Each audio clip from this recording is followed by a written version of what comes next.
This is Journeys of Empowerment. More than a podcast, it's a circle of belonging. A space where lived stories become turning points and clarity grows through reflection. I'm Michiel Sujit, and here we do not rush to answers. We slow down, listen deeply, and realign with what is true. Before we begin, I want to welcome our brand new sponsor and partner, Reinforcer.ai. Your managers give feedback every day. The question is whether that feedback is actually working. You have seen this before.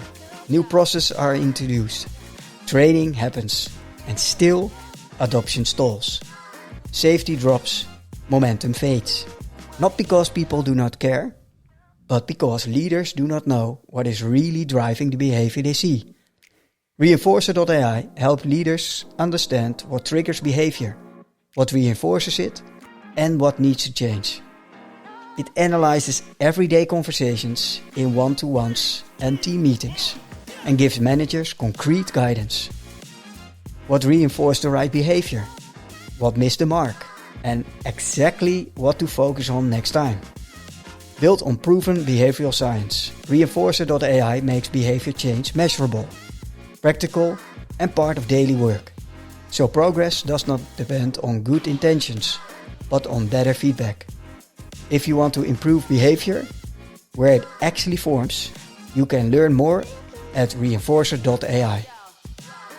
Some seasons in life invite us to move fast. Others ask us to pause long enough to hear what is quietly shifted inside.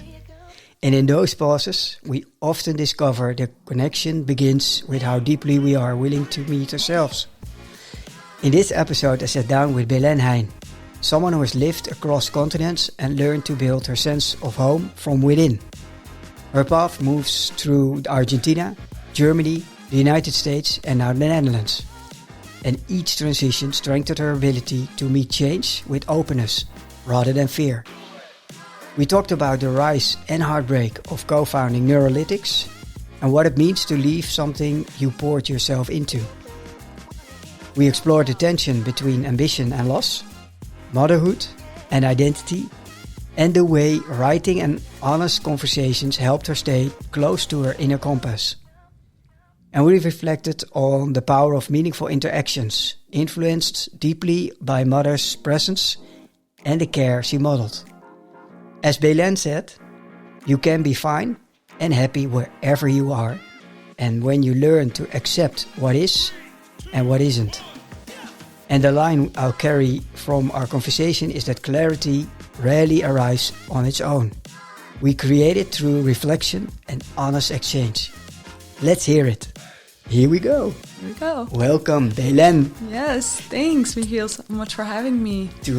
In Journeys of Empowerment, we started right away that home is wherever you make something from it, right? Yeah, that's been my experience at least. Yeah. So let's right away jump in deep. Who are you becoming? Who am I becoming? Oh, wow. I don't think I have the answer to that. I think that's something that, I will continuously search for. I can say who I've been or who I would like to be, but who are you becoming? Yeah, that's for time to tell. And I think you only really know when you look back and you see, okay, how did I really approach that thing in my life? And it's all open to interpretation. Well, then maybe first start with our professional journey. Yeah. So you are a former founder. Yes. And but before we dive into your deep, long, because 7 years, 7 years, 7 and years a little more. of your life, and bumpy road of startup life. What are you looking for now in the next challenge? Yeah, so one of the things that is actually very clear is what I love to do with in my professional life or in general. In Neurolytics, I was a founder there, so I got to experience all the different roles and apply the things that I'd learned in my previous career. And when I was leaving Neurolytics, it was very clear that I wanted to keep being a builder, that being the person that thinks about the processes and thinks about how people work together and how strategy is turned into execution and getting things done. That's what made me really excited. That's where kind of the wheels in my head start spinning, and I'm like, okay, so we want to go there and the team is over here, or how do we make it happen, or all these things are breaking, or this is going wrong. What do we have to change? How do we even approach the change? Do we have workshops, or do we sit together to talk? Like all the ways that you get people aligned and get a business in a certain direction. That's, for me, just very exciting. That's where you thrive. That's where I thrive. So that has different names in a kind of a startup founder context. It's integrator builder, and what I'm looking now is more to join another either scale up or company, and that's called chief operating officer or chief of staff or operations manager. At the intersection of strategy and execution. Exactly, and it's all about aligning leadership and aligning teams to go in a certain direction, and it's very complex. And what I love about it is working with the people who know what they're doing. So for me, in Neurolytics, the startup that we started about 8 years ago was a very technical business. We had a lot of R&D, and I just loved working with engineers and with technical people. So that's also something that gets me very excited. And let's unpack Neurolytics a little bit more. What is the mission of the company, and how did you become a founder? Yeah. Oh, the story to becoming a founder, I'd love to share that. I'll start first with Neurolytics. So it's a recruitment assessment company. So we help teams find the right people for the job. So based on their actual intrinsic motivation, based on their capacity to deal with the environment. And we took a very unique approach. We took technology known from the university scientific area and applied it to our product. And that was based on being able to measure people's reaction to something on a video. So we actually analyzed videos of people in an assessment. So it would be like an app. And based on that, we could say, okay, you are very excited about the job because you are reacting, your pupils are dilating, your heart rate is going up when you look at this video about what you're going to do at this company for this specific role. So therefore, you're more likely to be a good match. And that would be the report that would be presented to the candidate and to the recruiter to have their first conversation. Wow. And what was the underlying thesis? Yeah, the what we found, so we did a lot of studies, and there's some papers published also in scientific journals about how our technology worked. And basically, we used something called computer vision. So computer vision is when an algorithm can actually see and track images on a video. And so we use computer vision to track certain things like facial muscle movements, but you can also measure heart rate by the color changes in your cheek. There are a lot of different things that our faces reveal about how we feel and think about things. And that can be very accurately measured and tracked by a computer, by an algorithm. And what we found is that those algorithms were better at predicting someone's motivation than the recruiter. So if I would interview you, I might think, hey, you're really excited about this job. And then if we go back and compare what I think versus what you say and what the computer says, the computer would be more closely predicting how you feel about the job rather than the recruiter. So we learned a lot of interesting things in building this product. I can imagine.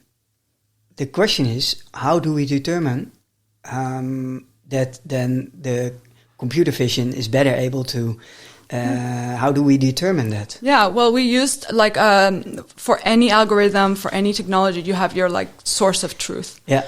And in our case, it wasn't like a black box. In our case, it was, okay, does someone actually like the job? So we build our technology based on a source of truth, which was someone's own truth. So if I was applying to a role, then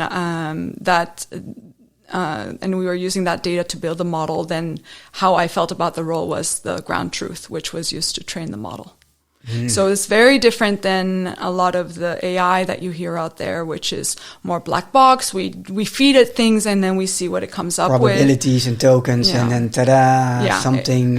And that is very problematic. But there's also AI, which is sometimes referred to as explainable AI, where you say, okay, I can look back and see what's actually being used as this ground truth, and how is the data, what are we actually feeding into the computer model. So that was one of the basis of Neurolytics, to do it in a very honest and transparent and good way, because we wanted to bring something better to the market. We wanted to make it actually more honest and more reliable way to assess whether someone had a good fit with the company or with the job. And to this day, the assessments out there are very weak at predicting how well someone will do in a job, if they will leave early, if they will perform. There's no real assessment that will say that this is the right job for you. So recruitment teams can use assessments, and they do use them, but they have to be used with a lot, like an asterisk, like this is just part of the truth, of part of the story to have a discussion. So, and in what stage of the application for a job? In what stage is this useful? Yeah, well, Neurolytics, we ended up using it a lot in the early stages, so in the pre-selection, as it's called. What happens is some employers get a very large amount of applicants, like thousands, volume-based for a few roles, and some of them get also. So that's one scenario where you just have too many, where it's very, very hard for a human to make any sort of assessment, and you need a little bit extra information. And then there's others where the candidates, they don't maybe have the requisites, or they don't have the CV, or there's not enough information about the candidates to be able to make a first assessment, or to be able to have the information to have a good conversation for the first call. So that was another kind of case where we would have clients that would say, well, we don't have enough information to know if this candidate is going to perform well. We have to invest a lot of them. We have to train them. So we would like to have a little bit more information of whether, are they actually excited? Are they going to be able to handle the training? Can they deal with stress? Because we also measured how well people dealt with stress. And then that report could be used in the interviews. And did the candidates also get the report? Yeah, the candidates also got the report, and it had recommendations for them. And it was a two-way thing. So it also would give them information like, this is where you are going to be more happy. And in the end, we also see it's not a one-way street to apply to a job. It's two-way street. Like, you as a person, as a candidate, you want to work somewhere that you will like, or that will be the right place for you. And I learned a lot about working environments and culture also through this job, because we got to see how different even two businesses in this doing exactly the same work, for example, to recruitment agencies, the cultures could be totally different. Completely different. And we got to measure that. We got to work with the teams to create baselines for them so that they would have more information. That was one of the fun things. Yeah, I can imagine. And a lot of learning on the... Yeah. You've mentioned that you are a co-founder. Yes. So that implies that you were part of the founding team who initially came with the idea. How did the idea came? How did the idea occur? Yeah. Well, we did it the wrong way, let's say. We went about it really the wrong way. I wanted to become a business owner or an entrepreneur intentionally, and I'll explain a little bit about that journey later. But when I met my co-founder, he was the one that had the idea and knew about the technology to measure these physiological things from the video, which means like how are you responding? How's your body responding to what you feel? And that could explain things like engagement and stress.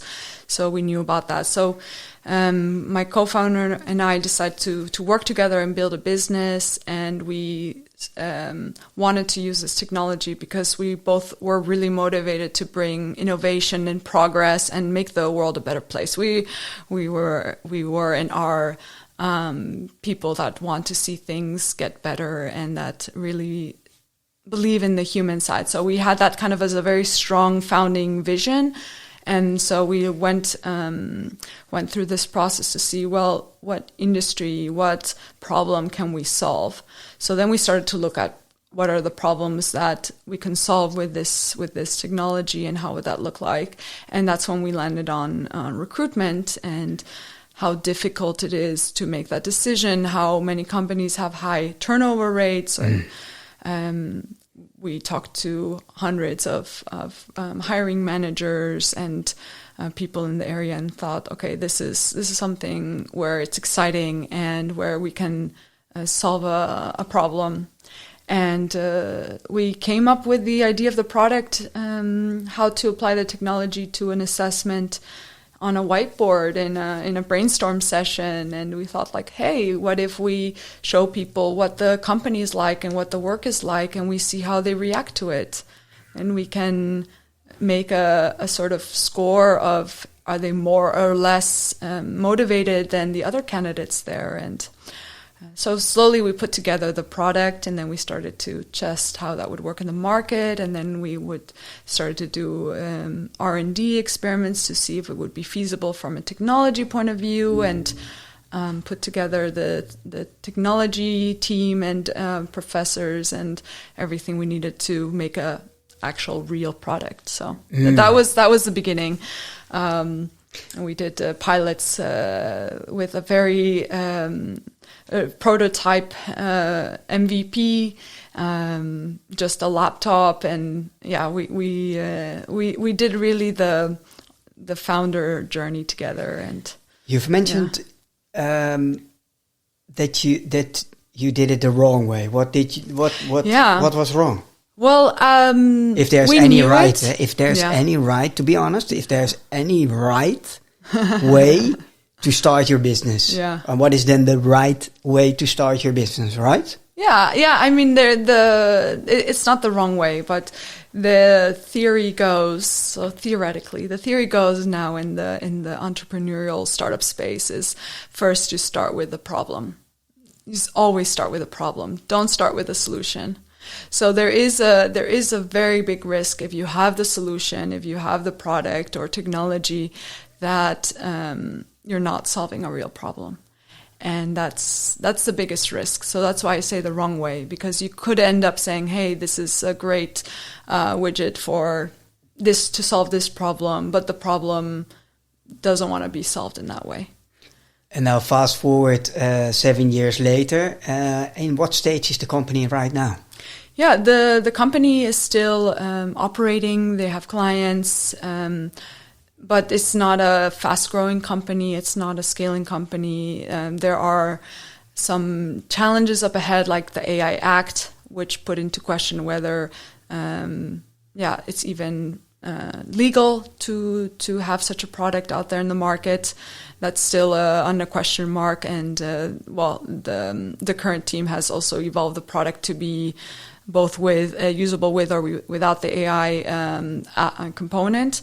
But yeah, it's still serving some happy clients, and my co-founder he's perseverant, and the team is as well. So they will. And with the knowledge of now, and I'm circling back to your statement, we started the wrong way. Mm-hmm. Do you believe that the way you started is the reason why the company is now struggling or struggling to scale? No, in our case, no, I don't think so. I think the reason the business didn't scale or grow is because it's a very difficult market. The problem is there, the solution works, but having a really strong product market fit is very difficult in the HR field because it's very fragmented. The needs, problems of the users are very complex and often contradictory. For example, like what a recruiter wants to do and what the hiring manager wants are sometimes not the same. So I think one of the main reasons why we struggled for many years is just the nature of the business and the competition and the fact that we were more a product-led business rather than a sales organization. So I think, we created a great product and for a very difficult market. Yeah. You've mentioned that you and your co-founder had a shared common ground when it comes to the human part of the business. Why is that important for you? Yeah, when I decided to leave my comfortable corporate job and go out and be an entrepreneur, one of my main motivators was seeing things progress or improve for people. I think it comes this sort of need to look beyond the materialistic things and to think about people and their experience and their well-being comes from my mom. My mom had a very big heart and was someone that really showed me what it meant to love and connect with people and how to bring joy to others. And she never let us she didn't let us be very materialistic.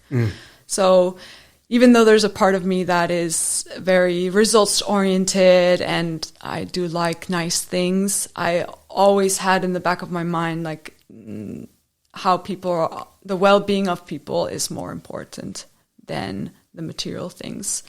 And that's something that my co-founder Felix also kind of that resonated with him as well, and that's something that we always brought to our company is to think about the people in our team and our clients and the candidates, everyone that was involved in the business, how what we were doing might affect them or that it would bring something to them. And what you value. Yeah. And that's what you value. Yeah, and that's what I value. So fast forward to now, and then we go fast forward back, fast backwards to more of your journey. Mm-hmm. So for now, when it comes to roles in COO, Chief of Staff,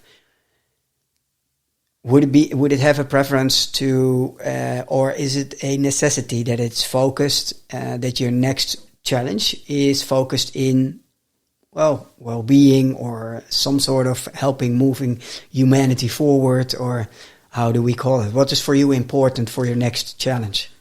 Yeah, for me, I think the sort of manifestation of this intention, of this purpose is it doesn't have to have a label of a certain industry or of a certain product. For me, I think there's good ways and right ways to do business and ways to do business or to work which are harmful. So for me, what I get excited about is innovation. I get excited about people that are bringing something new to the market, and the way that you do that, so the way you treat your team, the way you work is the important thing. So for me, it's more, because you can have a very beautiful intention about, hey, we're going to change the world, and then you can be a really shitty person and treat people poorly. So it's not so much about the wrapping. Is it about the interactions? Yeah, it's about the interactions. It's not about how you wrap up something hey, we're bringing something great to the world. It's about how do you interact with the people? Do you respect other people? Are you willing to accept that you might have made a mistake? I look back on my career as a manager or and I think sometimes, looking back at that, I missed that. I wasn't the best I could be in this relationship, or I did maybe not hear something from my employees or the people that I worked with. And yeah, being able to learn from those mistakes and being able to be vulnerable as a leader or as a colleague, that's, I think, where the goodness is. It's not about what you're building, but how you're building it. And in the meantime, how you're interacting while building, how you're interacting with each other. Yeah.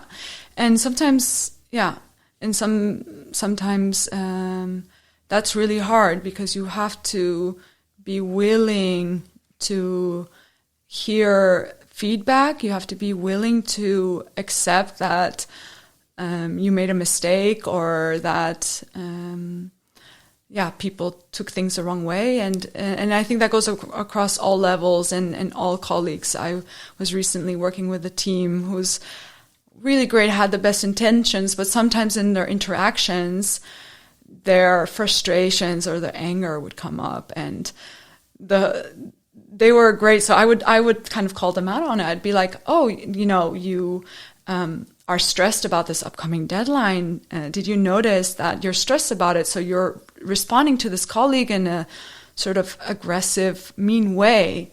Did you realize that's what was happening? And a lot of times people don't. A lot of times people are not aware of things that are happening inside them and how that makes them behave. And I find that fascinating. And that's also what I get to do in my work. So that's why I'm so passionate about it, because that's, I think, making those, you said interactions, those micro moments, shifting them towards something more positive, and shifting them to for people to be more self-aware of how they interact with the world. I find that really just exciting. Yeah, but I can imagine, and it helps yourself also calibrate your search forward to really understand, hey, but what is it in what I love to do, and why do I value that so much? And what I heard was, without mentioning the word, I heard the interactions are very important for you. And people ask me, Michiel, hey, but what are you doing? And me in 10 words, I'm an enabler of meaningful connections. So connections and empowering interactions in everything what I love to do. So it can be a podcast, can be coaching, can be whatever it is, but to move humanity forward in my methodology is the combination of meaningful connection and connection with ourselves and others, and connections in terms of the amount of connections with the world, and empowering interactions. So in everything we do, I hope it will empower maybe one or one too many. Yeah, I love the phrase meaningful connections. I think I started to, so I want to share something that is really important to this phase of connections, because about 6 years ago, my mom passed away from cancer, and it was so devastating. She was such an amazing human being, and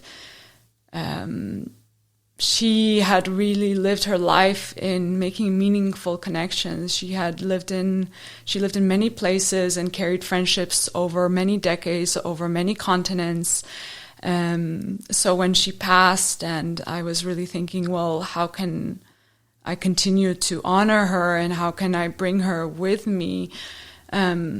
The main thing I had was the way that she connected with others, and the meaningful way that she connected with others, whether it was just someone she sat down on the airplane with, and then she would walk away with like a new friend or a new story. And so that term meaningful connections, whether it's in small interactions or in bigger ones, I think that's really the most human we can be, when we're not robots that are just interacting with a script that we have or an identity that we carry, but we really, reach out to that person across from us and go beyond just the image that we have and really connect. And that's that's just something that I really stood out from what you do in your work and these conversations. That what is meaning? Meaningful connections is just two people, two humans being just their raw selves, and I think it's a very beautiful concept. And whenever I feel a bit disconnected or whenever I feel lost, I go back to that idea of that purpose. And my mom really struggled with her meaning and purpose when she was dying, because she was diagnosed with terminal cancer, and she was like, she didn't have a career. She always was a stay-at-home mom, and she's like, what did I do in my life? She was 56 when she passed, and I was like, what are you talking about? Like, you've done so much. There's so many people who you've touched in your life and who really, you brought some joy and some clarity or some connection, some friendship to them. So I was like, that's what I want to try to build. And it feels like kind of, she's a bit also of kind of an idol. So it feels like reaching up a bit to see how can I be a little bit more like her.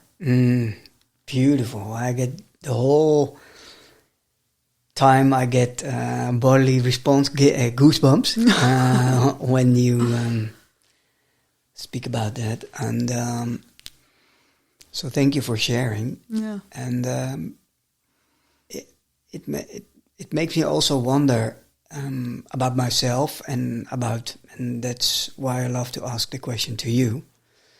Do you think what makes a connection meaningful? What if we can we deconstruct it? Because it sounds so easy, and when I say it, I say it so, but it comes from deep, and people who know me don't doubt about that. But if you ask me, Michiel, what makes a connection meaningful? Yeah. What do you believe? For you, if you think about your mom, let's honor your mom by trying to deconstruct what you've learned there, and what you also want to transfer to your children, right? Yeah, I think it's I don't know the psychology behind it, but I think there's different elements. I think being present is something that's very hard to do.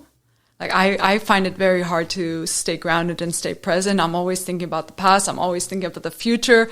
So I think when you're with someone in any interaction, whether it's even on the checkout, checking out in the supermarket, are you really there? Are you really present? Are you really looking at that person in the eyes and being there in that moment? So I think it's very hard to have a meaningful connection without presence, because if you're not really there in the moment, then you're somewhere else.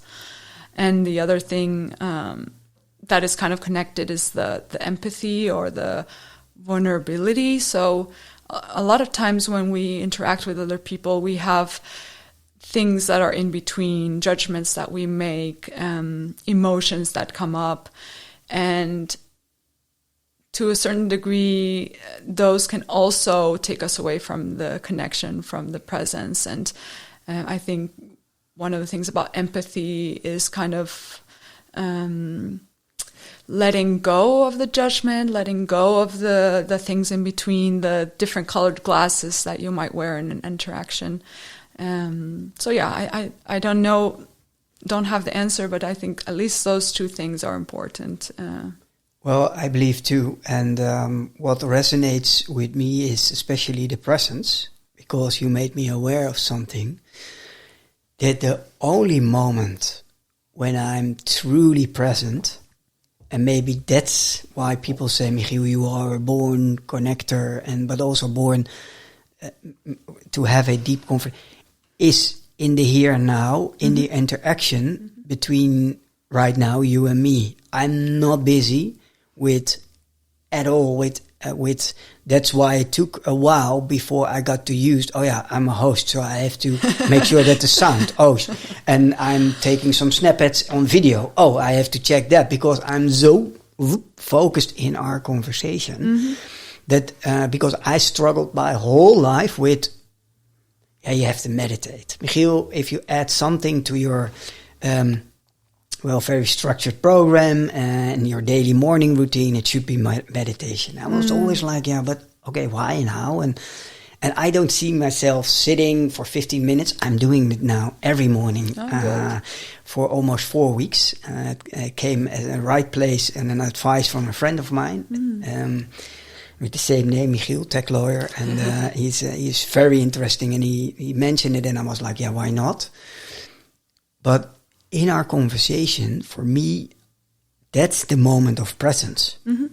So being present and really listening in order to try to understand, to grasp what someone is trying to bring across. And I deliberately said, trying to get a grasp of, because we tend to listen to respond, right? And we are like, okay, so I have my notes here, but 9 out of 10 minutes, I'm not looking, 99 out of 10, I'm not looking in it, because I've read it, of course, but it's more like, hey, but what is she really saying right now? So that's interesting. I never thought about it, because the only real moment when I'm present is in the interactions with other people. I love it, and I love it to observe them. Also, then I'm also it put me in a busy hoge treinen. Yeah, I love to sit somewhere and only observe people, and a lot of people get deregulated or because of the busyness, and I get really calm when I'm like looking around and observing people and seeing the interactions, and wow. Yeah. Oh, I had to think of I was thinking, where is it actually the most difficult to stay present?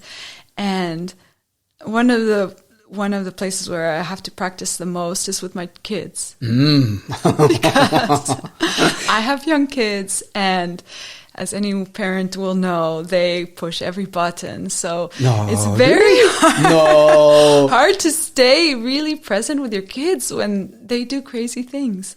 And I have a son who's 6, and he is super excited about Sinterklaas and the Pieten and everything around that. And this is like my least favorite time of the year for that reason, because they become so wound up, and it's just so hard to parent them when they are so tired from waking up early to check their shoes and stressed out from the Sinterklaas journal. So I think that's this is the time where I really get to practice. Okay, what is happening at home with the kids? How can I really be present, and be present in a way that's neutral? Because you can, if you're not really neutral, then it's very hard to be present, because then you're in your body, in your own feelings, and your anger and your frustration. And I think that's where we learn a lot as well from children. But what do you learn? A few years ago, I started to recognize my reactions to my kids. And to start questioning, why are my kids doing that? Where did they learn that? And then like looking in the mirror and be like, oh, they're picking up on this thing. Or when they do this, then I give them more attention. Therefore, they keep doing it. I think that's where you get the most feedback and the most emotions is with your own kids. Yeah, it is. They are the mirror of our souls, right? Yeah. I heard someone say, you get the children that you need. You get what not that you deserve, but like you get the children that will teach you what you need to learn. And I think that our children are ways for us to reparent ourselves and to correct the things the way that we were parented growing up. So it's a kind of a constant feedback loop. And if we can heal ourselves as we parent our kids, then we are also helping future generations. Well, that's maybe interesting. Let's try to. So if you think about your mom, what made her so special for you in growing up with her? Yeah, my mom was. she was very present. She was very loving and caring. She just loved being a mom. She loved being, we felt always that she loved being with us, that she cared about what was going on in our lives. So yeah, that was, even though she really struggled, she had a lot of very difficult moments. She had moments of depression. So whatever was going on in her personal life, we didn't receive that necessarily as kids. Or she tried to protect us from the things that she was going through, which now I question, which now I think like I could have learned a lot of more things from my mom if she had been more, a little bit more transparent or open. So I'm doing that differently with my kids, but in her point of view, that was the thing to do, to kind of protect us and to make sure that we already had a lot of challenges because we moved around a lot when we were kids. So we had a lot of need to adapt and to live in new places, learn new languages. So the context was already difficult. So at home we had a very stable and loving home, thanks to her and my dad. Yeah. And you mentioned there. It's interesting. We're jiggling a little bit between stages, but yeah, that's the bumpy road of life, right? Yeah. So it doesn't matter. But there's a part of you that you've been in corporate life and you decided to become an entrepreneur. Where I think, at least I am very curious about. Okay, corporate life. Why should you ever change that luxury, sort of, on paper, safe life, to decide to go for a startup in a pioneering market, right? It wasn't a saturated market.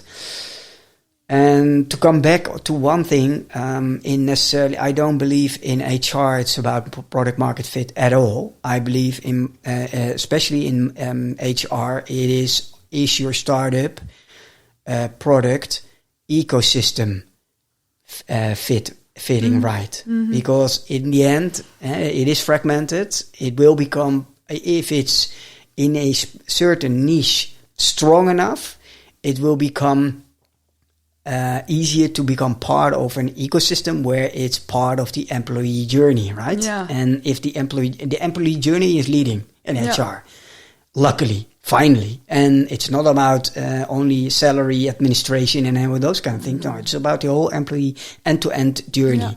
And how can we make our startup product ecosystem fit instead of product fit? Because then I don't believe any small startup, which isn't a workflow automation platform, becomes either obsolete or becomes part of the ecosystem. Nothing in between. Yeah, that's a very good point, and I think I agree with that as well. One of the things that was very difficult about our solution at Neurolytics is that it was hard to apply it to post-hiring. And if we would have been able to really do that, then we would have been able to connect on both sides, on the pre-hire and the post-hire. And we looked into it, we talked a lot about it, but it was very hard to make that transition with our product, and that made it a bit more fragile as well, and more of a standalone, like you said, less integrated into the whole journey. And that is just a bit the reality of the nature of the product. So even though we had aspects so we could test teams and give feedback on the current team, it wasn't really enough to build a whole solution on it. So, and I'm involved in a AI startup centered in active in the space of people and culture. Okay. And I hope the founders are listening and are understanding that although we love to build a brand and we love to build a standalone company, if you look at the place in the employee journey where we are aiming for, then we should ask ourselves, do we think we will survive longer than it's an AI native startup, longer than 5 years being a standalone and a strong brand name? Or do we more believe that we are becoming a unmissable part of the employee journey, pluggable into the ecosystem of very well-known, I won't mention names because they aren't my sponsor at this moment, but it's the ecosystem. So, but back to you, jumping from corporate to what was your role in the corporate life, and what made you decide to let's step into the role to the bumpy road of entrepreneurship? Well, I mean, to be honest, it wasn't completely out of the blue, because my entrepreneurial intentions, as they're called, they started way before that. My father was an entrepreneur. He has his own sales business in his area of expertise, which is tribology, everything with high intensity, high heat lubrication, so really industrial settings. And I also grew up in the U.S., and the U.S. is the country of opportunity and entrepreneurship. So that was a little bit baked into... The American dream. Yeah, that was a little bit baked into my education. I went to business school, and I even chose my master's here in the Netherlands, which was the reason I came, to focus on entrepreneurship and SME management. So my master's was already... Small, medium enterprises, yes, right? Yeah. Exactly, MKB, small, medium enterprise. Yeah. So my studies was already focused on smaller businesses and companies. But then during my studies, we had a startup. So that was my first real entrepreneurial experience with, I think, 5 other students. And we made a product. It was this Stivaci kit. And imagine it's like a little bag with all the essentials that a woman might carry in her purse to not miss anything. So we had this startup. We created the product. We even had like these very pretty bags made in China. We fundraised with all our friends and family. And of course, it was an absolute flop. The team was a flop. The product was a flop. We did manage to pull out some very nice shareholder meetings and things like that, but it was very much a student company with no real direction. Or either you win or you learn, right? We learned. So I learned, and what I learned was, wow, I'm not ready for this. I'm like, I have no idea what I'm doing. So that's when I decided to look for a job in a company, and this was in 2011. And the Netherlands was going through a recession at the time. I experienced 2 recessions when I graduated. First time in 2008 when I finished my bachelor's with the fall Lehman Brothers and everything that came after it. Then I started my first job search. I was quite lucky. But again, the second time I graduated, there weren't that many opportunities. And so I was very excited that I got a traineeship, an international management traineeship at the Lage Landen, DLL now. And I was super excited to work there, and it was really an amazing experience. It's a very, very interesting, very global, very profitable company, and I learned so much in my 6-7 years there. So I was very fortunate actually to have a corporate job, because all the training that I received, all the opportunities, all the exposure to different management styles was an education that actually was a very good foundation to being an entrepreneur and a founder. And for me, sometimes it's unfortunate to hear that corporates are spending less on developing people, that there's just in general sometimes less investment in young professionals, because that's the moment to get kind of your foundation, your basis for the rest of your career. So, yeah. And in corporate, did you like being part of a corporate culture? And what parts did you like and what parts didn't you? Yeah, I think sometimes I liked it, sometimes I didn't. And the thing that was hard for me was like the political aspects, or kind of I think from growing up in a lot of cultures, instead of being very attuned to what's going on around me, I created a bit of a shell around me, and I missed a lot of signals. I missed a lot of information. So that was difficult in my career to not know how to play the game of the company culture, how to connect with the right people. I mean, I did have great opportunities. I worked in several different offices, and in the end, I was a project leader on a large rebranding project, and was the lead on the project management office. So I had a lot of great opportunities because I was very motivated and hardworking. But at some point, I didn't have the finesse to really navigate my career in the corporate to end up in the roles where I thought, like, this is where I want to be. And ultimately, that's what ended up happening. I was in a role that wasn't really suited for me, where I didn't see a way forward anymore. And after trying for a few years to find a way to a role that would suit me better, I saw like that it just wasn't happening. And that's when I took some time to really go back and connect. And I mean, this is something that you're doing now as well, Michiel, with other professionals, to connect to what is my purpose, what do I want to achieve. And I found a really great program, which I'm really lost to forget what the name is, but it was a movement by an entrepreneur who wanted to help people find their purpose. I think it was called Living Your Purpose, and I did a like home course where I started to document the things that I liked, the things that I was good at, the things I wasn't good at, my values, and from that kind of piece together, that, it was time for me to look back on my dream of being an entrepreneur and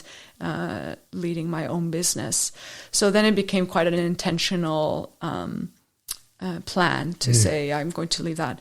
And I was very fortunate. By that time, I was married, and my husband had a secure job, and we decided together, well, let's roll the dice on this and see how it goes. Yeah, so that's how it started. Yeah, very intentionally. Yeah, very intentionally, and that's I believe a very good starting point, right? Mm-hmm. It's not a right starting point, but it's a good, healthy starting point that you went inward, you did the work.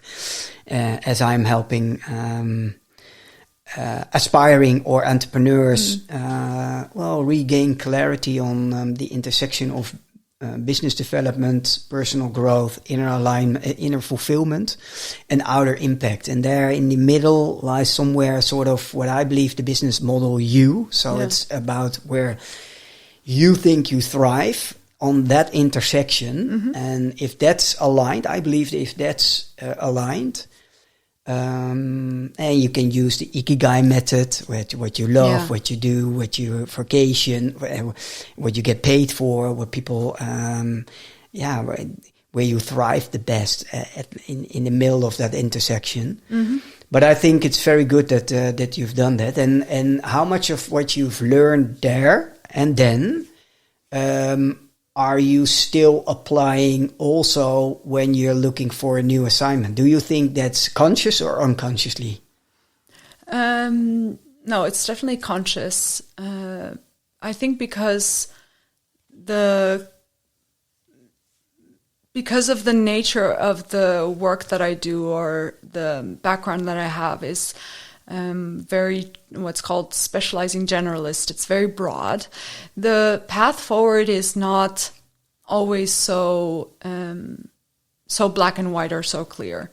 In some fields, and I mean, this is of course a challenge for many different careers, but sometimes you say, okay, I want to go out, get more specialized or deeper in my skills, or I want to lead other people to do this area of expertise.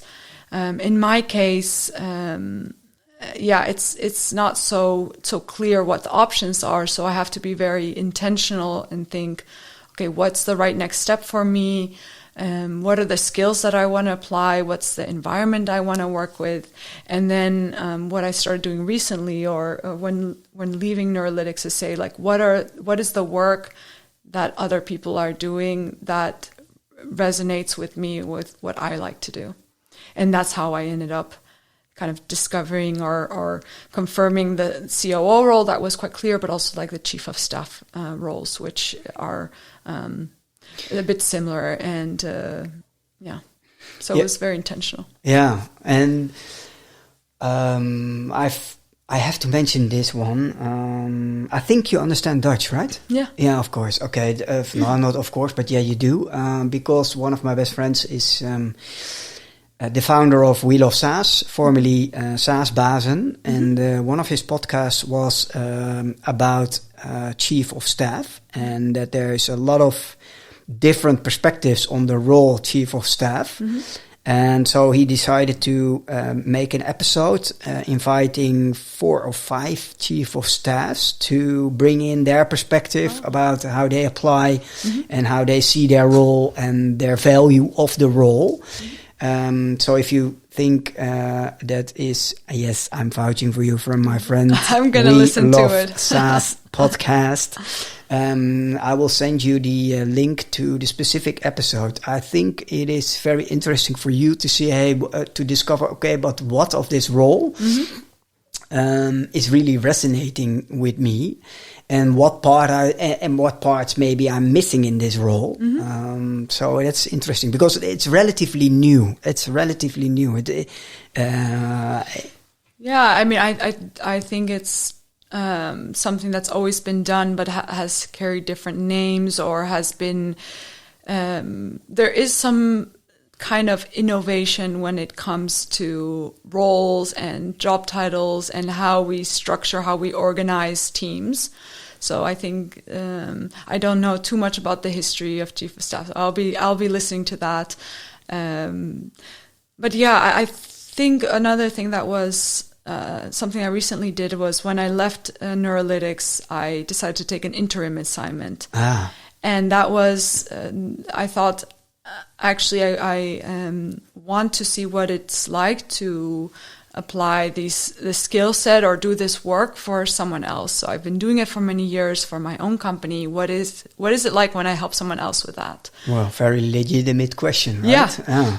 Yeah, and so I was very lucky to find an opportunity at Celsion. They're one of the leading players in the glass industry, and so they're very have a lot of technical expertise, a lot of very smart and talented people, and I went to work with them for a few months and to work with the owner and with the operations manager and the rest of the team, and it was just really a validation of this is what I get excited about, and this is what other people also value about my knowledge and experience. So I was very fortunate to have those months to validate, okay, this is the direction that I want to take, and and to get also some energy back after a very difficult period, which is leaving your startup and leaving your team. It was really like a heartbreak to have to move on from Neurolytics. I can imagine, and after so many years, right? Yeah, it's not 1, 2, it is 7 years. So that's the thing that also gave me some peace of mind. Like I didn't feel like I just dropped it. It was really after giving it all and trying every way to see what we can make out of it. But in the end, it didn't make sense for to continue to have two founders on board when the scaling didn't come or wasn't going to come so immediately. I'm still involved. I'm still rooting for them. But it will take longer in any case. Yeah. And it's, of course, our mutual responsibility to help the listener understand who you are. Yeah. You've mentioned that you lived in US, but originally Belen doesn't come from the US, right? So can you share a little bit in how many countries you lived? Yeah, so I was born in Buenos Aires, Argentina. My parents were born there and in Argentina, and 3 of my grandparents are from Argentina. One of my grandfathers is German, or was German. So I was born in Buenos Aires, and I lived there till I was 3. And then the 80s were a time of hyperinflation in Argentina. So the economy, which was never good and has never been good, was really difficult. So my parents decided to take an opportunity in Germany. My dad was an engineer, and his father was German, so he had the nationality, and he moved us across the world to a completely different reality, leaving behind all our family and the friends. And I mean, I was little, but I think it must have been quite a shock to a 3-year-old to end up someplace where nobody speaks your language and the weather's really different. And but that just became my reality. We lived for 5 years in Germany in a few different cities, and then my dad had an opportunity in the US. And Germany was very, very difficult for my parents, and especially for my mom, because they lived in a small town, so it was very difficult for an immigrant to live there, to connect with people. So we moved to the US, and there we also lived in several places, including New Jersey and then Illinois. So actually, I heard I also lived in Naperville, in Illinois, like your previous guest, Kimberly. Yeah. She is coming she's coming today to do this exercise. And Kimberly. Yeah, I heard it in the podcast. It's like, Naperville, Illinois, because I lived there for 8 years. Oh wow! Yeah, Naperville, Illinois. And then again, in the middle of my high school, we moved to the south, to Georgia, to Aquis, Georgia. So I lived there for a few years, did my university in the same state, and then worked for a bit in the state of North Carolina as well. But the south of the U.S. was not for me. It's a very very strict social norms that I didn't know. I didn't know how to be polite enough or how to say the right things. I'm a very direct and open person, so it was quite a struggle for me to connect to people there. And so when the opportunity came to study in Maastricht, I quit my job, handed over the keys to my car, sold all my things, and moved here with 2 suitcases. So I lived with my boyfriend at the time in Maastricht, and then we moved together to Diemen out before settling in Utrecht, and that's what I considered my my chosen home. Yeah, so Utrecht is now my chosen home. Yeah, 13 years there, and the plan is to stay.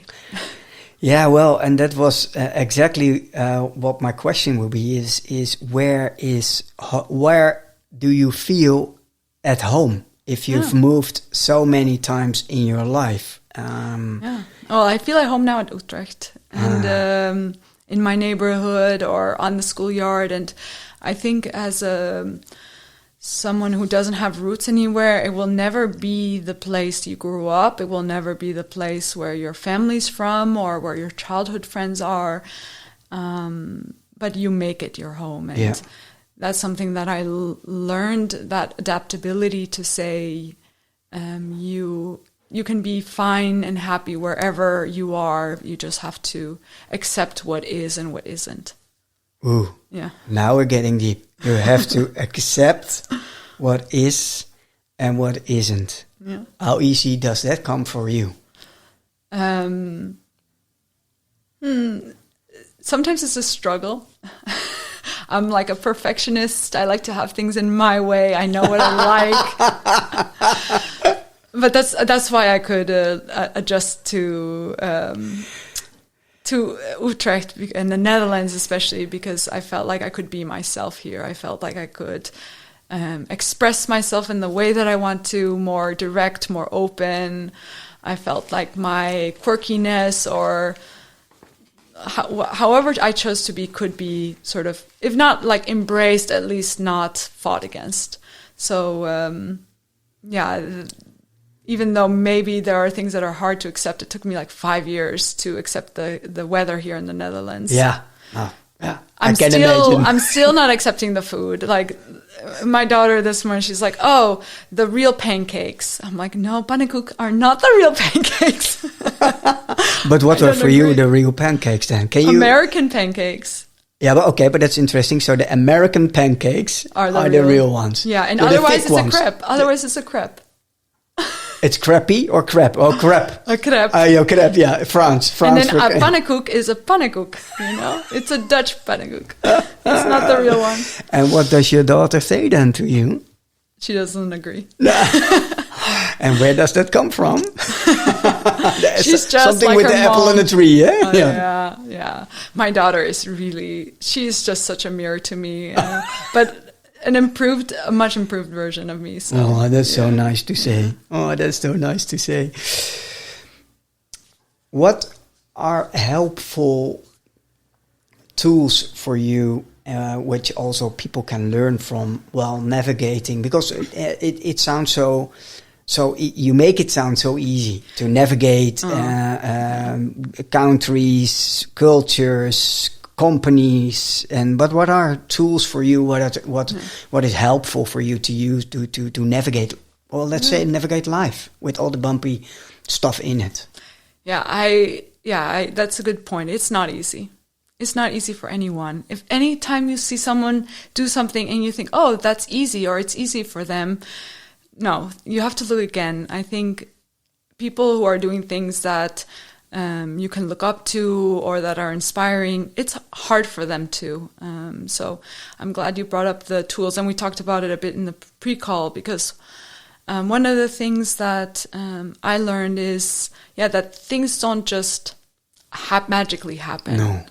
And clarity doesn't magically appear to you. It's not that you're just sitting there thinking and a light bulb comes. You have to do things, and you call them tools, but you have to do things to get that clarity or to adjust to a place or to learn something.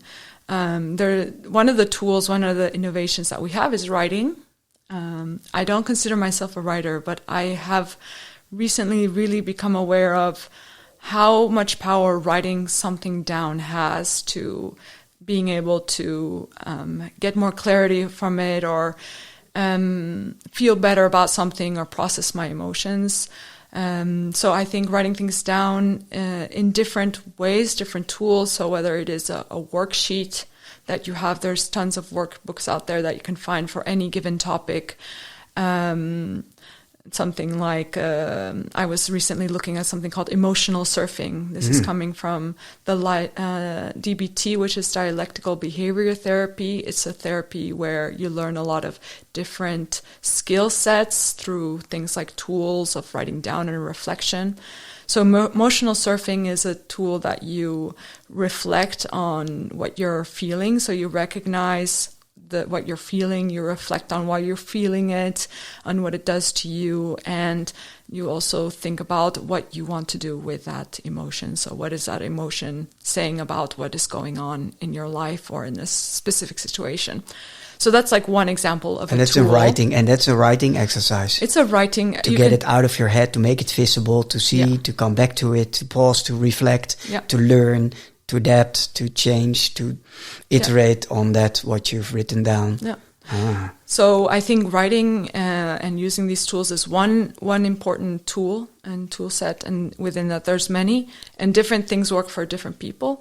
And another tool I think is talking to others, is our conversations. So I love conversing. That's one of the things I love about this podcast is through talking to other people that you process your thoughts and your ideas, and you put them up to test, and you get new input. So I think as an entrepreneur, or as a person that is wanting to process difficult things, talking to friends, to family, to strangers, that is another tool that we have to get through things, to adapt. So I'm a person that's very open, and I probably overshare all the time. But I found that that's the best way. May I step in before we move forward? But why do you think, or do you assume, maybe it's even assuming, that you're oversharing? Why do you think that? Well, I have learned that oversharing can be sometimes very positive because you give space for someone else to also share. So I have gotten better at that. But sometimes I feel like I say things to the wrong people that I shouldn't say. So. Yeah, but what make you feel? What make you feel that? I feel like, and I maybe don't have concrete examples where it was a bad idea, but I feel, and this is something that I've had to learn to deal with, is I've struggled with feeling shame of things that I've done or said in the past. And I think it comes with growing up in cultures where I would do things that weren't okay or were the wrong way to think that, and then would get feedback like, ooh, like, that's not how we do things here. And so growing up, I had a lot of shame about things that I did or said that wasn't perceived in the way that I had intended. And in the last few years, I've gotten better at just giving myself permission to make mistakes and kind of skipping the shame part and getting to the part of, oh, what can I learn from this? So I've gotten better at getting rid of shame, but sometimes that shamelessness means I share a lot with people. Giving yourself permission. That's a biggie. Yeah. How did you learn that? I think I've been blessed to have people in my life that don't give a fuck. And to meet those kind of people that just live their lives in the way that they want to live it. And in their terms, those were the people that have influenced me the most to say, like, why do I care so much about this norm or this way of doing things? Yeah, it's just a social norm or construct. Can I just feel good about doing the things that I think are the right things to do? This is becoming a common denominator. In so many episodes, you hear us as humanity being under a certain pressure of obligations, expectations, and opinions of others. Yeah. So if we all struggle, and if we all trying to find a way to navigate through life on our own terms, why can't we just simply, and it's not a question for you, but maybe for our listeners and for each and every one of us, why can't we just let everybody be and allow that instead of pushing some expectation, obligation, or opinion on everyone? Oh, well, I have the answer to that. Oh, wow. Now, please do so. Oh, wow. Now it's getting interesting. Yeah. No pressure. I think when you don't allow yourself things, you don't let others allow themselves those things either. So I think the people that are the most judgmental, or the people that struggle more with the freedom or the choices of others, are the people that won't allow that same freedom to themselves. And that's unfortunately something that I believe, from what I've learned from psychology, something that you learn when you're a child.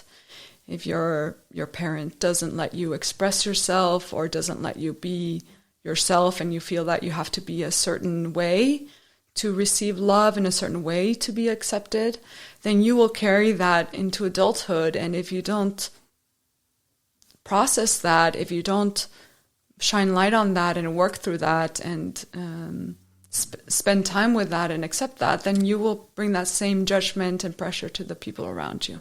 Wow. And this is exactly why I decided at age 12 to start planning to move out and leave parental home, to never return anymore. That's so brave. Because I thought, okay, I don't have a clue how it should be, but how things are going on here, it has to stop.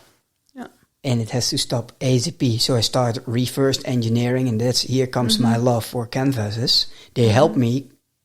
You saw the progress room downstairs full of canvases.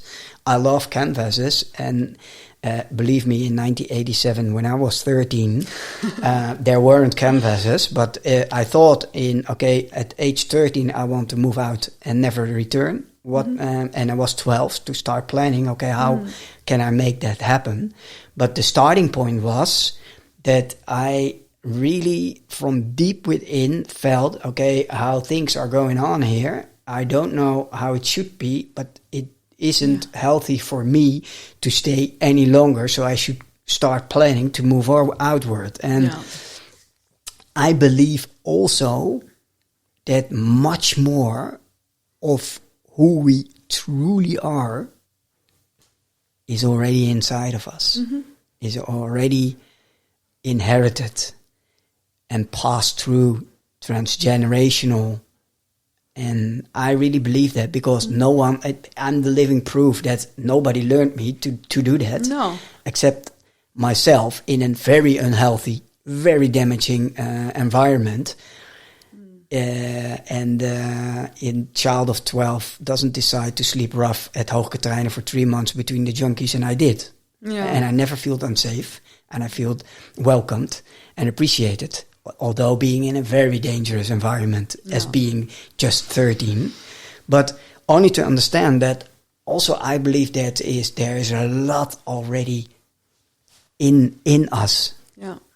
And that's what I teach, what I always say to friends. And I know for sure it will resonate with some of our listeners who are all happily to be also friends.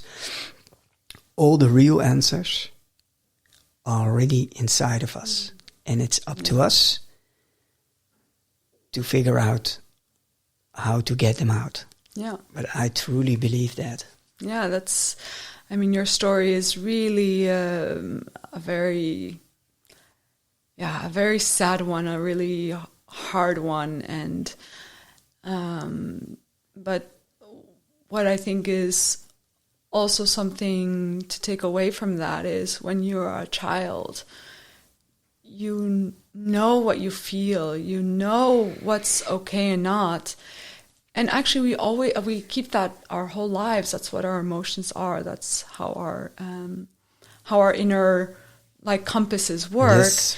And what was very brave of you for that age, and is brave any time, is when you actually listen to that, when you actually use that to steer your choices. And again, that's why I say it's these tools like writing things down. What they help to do is to highlight and steer your choices in a healthy way, because emotions and what we feel can always lead us astray. I mean, we can feel a lot of things. It doesn't mean we have to act on them, or maybe we should act on them in a specific way.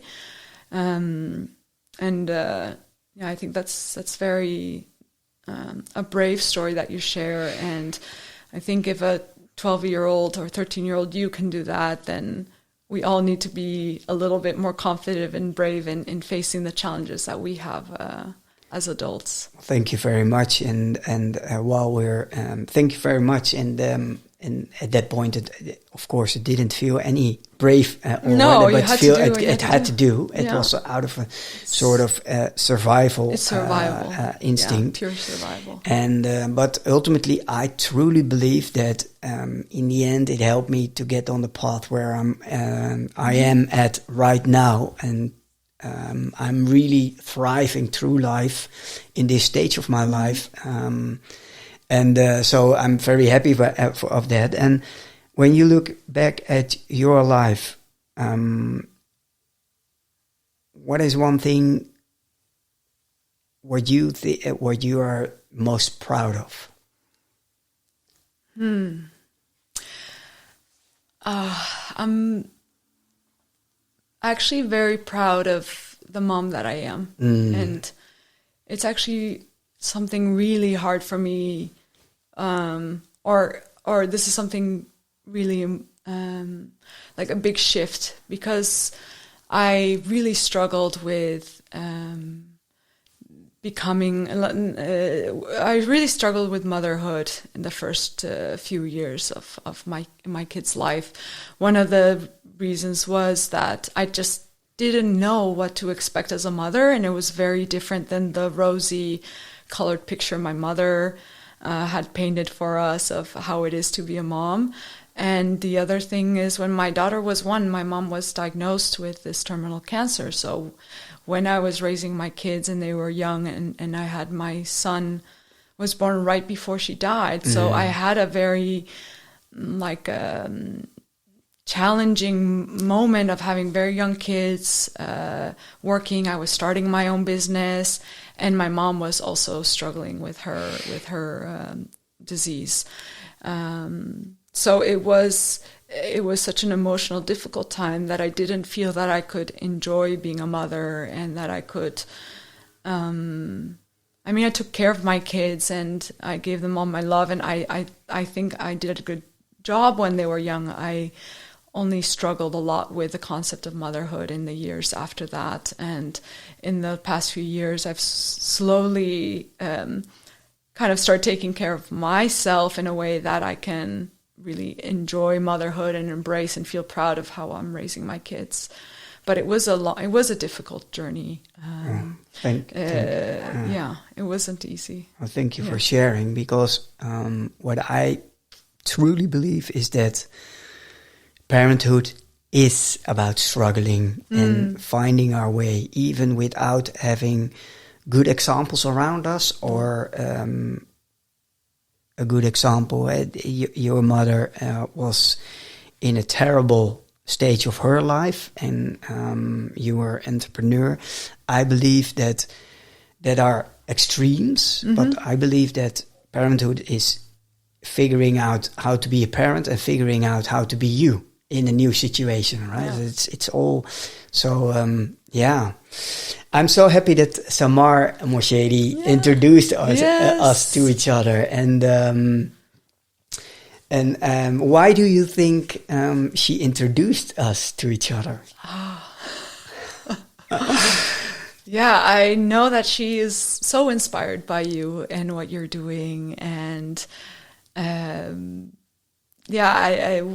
Samar and we've known each other from her building her startup, and she's she's a person in my life where, I really look up to her. I mean, I think she's younger than me, but still, she's done so much in her life, and we really understand each other really well. So I think she introduced us because of that. Yeah, because intuitive. Yeah, intuitive nudge. Nudge, and we always go very deep in our conversations. So I'm starting to really appreciate small talk and gossip now in my life, but I also really love to go deep. Small talk and gossip. Okay, that's not what you do. But the thing is, I really struggle with small talk and especially gossip. I don't do, because I don't have time for that. But I really don't. But for small talk, I'm really struggling. So when I'm at the schoolyard and we're having a conversation about small chitty chatty, I'm like, but it's not Dutch. It's not something the Dutch do. Like the Americans do small talk. Argentinians will talk to everyone, anywhere, about anything. Maybe not even small talk, but you just talk to people randomly. But in the Netherlands, one of the surprising things for me was how bad the Dutch are at small talk. It's just not a thing here. No, but it's not. It's not just you. It's just if you come at my schoolyard, everyone is achieving a goal there. But I don't. Yeah. But I'm like, okay, and this Dutch schoolyard. It's always fascinating and interesting. Yeah. Wow, we touch upon so many things, and what I truly admire is what I hear through everything. The red thread is your determination, perseverance, and the willingness to learn and to adapt. Do you believe that your ability to adapt, is that something you had to, or is it about nurture or nature? Good question. I don't know, but because I definitely had to adapt. But I do have some, I think where it might be more the nature side is I'm always determined to make things better. I'm not someone that can kind of stay where I am at and be like, oh, this is good enough. Status quo. I can't do this status quo. So I'm always looking for an opportunity to learn something or to, and I think it's how my brain works. Like I love connecting things, and seemingly random things make sense to me, like how they come together. And I think if you have that kind of brain that is always trying to take new perspectives and make new connections, then you always keep the momentum as well, because that kind of keeps you going and keeps you wanting to adapt or to do things a little bit differently. And it doesn't have to be big things, but also like the little things. I believe that too. And I believe in I come to learn the terminology. It's called and the concept of synchronicity. And that seemingly unexpected situations and happenings and meetings and people on a certain moment come together, surprisingly. So I really believe that. While rounding up, I would love to have a question that maybe I will introduce as the last question for every episode in the future, and that makes it easier for the rest of the people, but now for you, introducing it to you, so no pressure. Awesome. But then you can say, but then there's no right or wrong. I just raised the bar, right? With your answer, so no pressure on that one. No pressure. If you had a magic wand and there is one thing, one change in the world you would immediately want to change, and the magic wand is a one-time use, what would be the change you would love to see in the world? I was going to make a joke. Just let's all fly. That would be so cool. No. Okay, if I only had one wish, I mean, what I find really hard is when people hurt each other. So I think we cannot solve any problem until we stop hurting each other or hurting ourselves. So, yeah, if there was a way to get to the bottom of that, then the conflict, the wars, the domestic violence we see, that would stop. That has to stop. I think that's the dark side of the human equation that we all have to accept as part of it as well. So if we can do away with that, then And you see, this is why I thought, why did I came up with it question? I was listening to you, and how did I come up with it? It wasn't planned. It wasn't planned. Okay. It wasn't at all. But the funny thing is, if we all listened very well to this almost 1.5 hour conversation, we truly understand your answer to this question. Because the underlying principle to make that happen is improve our interactions. Yeah. Now I gave it away.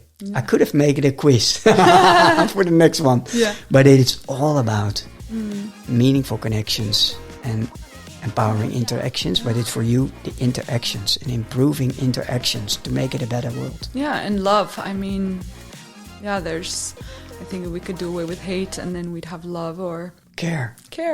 Yeah. Thank you very much, Belen. Thank you so much for having me, for letting me share this with the world. Thank you very much. Thank you for listening and for staying with this conversation. If something from this episode lingered, consider sharing it with someone who might need it right now.